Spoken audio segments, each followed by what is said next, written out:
Every morning, I wake up at 6 a.m. after 8 hours of sleep. And I say to myself, I'm so grateful for today. I don't look at my phone for the first 2 hours. I don't want to be externally stimulated. I want to be internally situated. I brush my teeth first thing and practice mindful brushing, bringing my awareness to one side at a time, one tooth at a time, one brush at a time.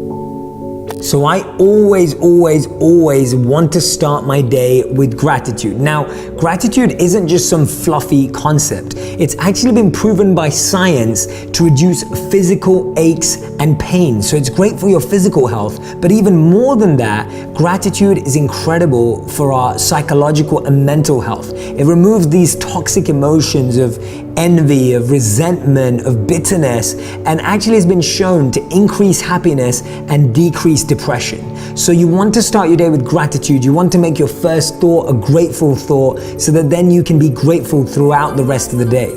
Meditation. My 2-hour practice has been part of my life for 13 years. It includes breath work, visualization, and mantra meditation. So don't worry, I didn't always used to meditate for 2 hours a day. It's a practice that I've developed over the last 13 years. And one of the biggest reasons is I feel it gives me a strong foundation. So just as our body needs to eat every day, just as our body needs to move every day, our mind needs to eat and move and be fueled. So a lot of activities we do throughout the day, whether it's watching a TV show or whether it's entertaining ourselves, is actually using the mind, not refueling the mind. But meditation is a brilliant practice, again scientifically proven, to actually give the mind the nutrients and the focus that it needs to perform at its best.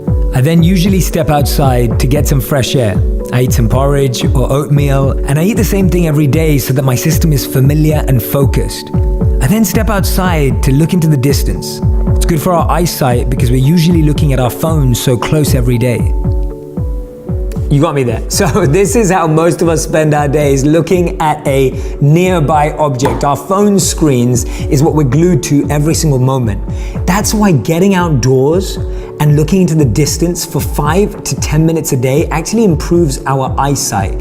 And the thing I love it about the most is that actually what we're doing externally affects us internally. Let me explain. When we spend our lives getting stuck into the detail, we're so lost in the in-between, we're lost in this small picture, these small ideas, these small issues, we don't ever look at the big picture. So when you start going outdoors for 5 to 10 minutes a day, looking into the distance, looking at the big picture, you start to do that internally too. Rather than getting caught in the bits and pieces of our lives, we start looking at the bigger lens, the bigger scape. And this is a great way to get started. I check my phone at 8:15 a.m. for the first time when walking down to the gym. I get a couple of minutes of social media and email before my personal trainer takes over my life. The gym has always been less about how I look and more about how I feel. 45-minute workouts, 4 to 5 days a week, a great way of staying active, mobile, and healthy. Oh, and my trainer throws in a little boxing. Never against anyone, don't worry, no one gets hurt. I've always been competitive and love sport. Boxing allows me to focus on the target, use more energy, and get the cardio in without having to go for a run.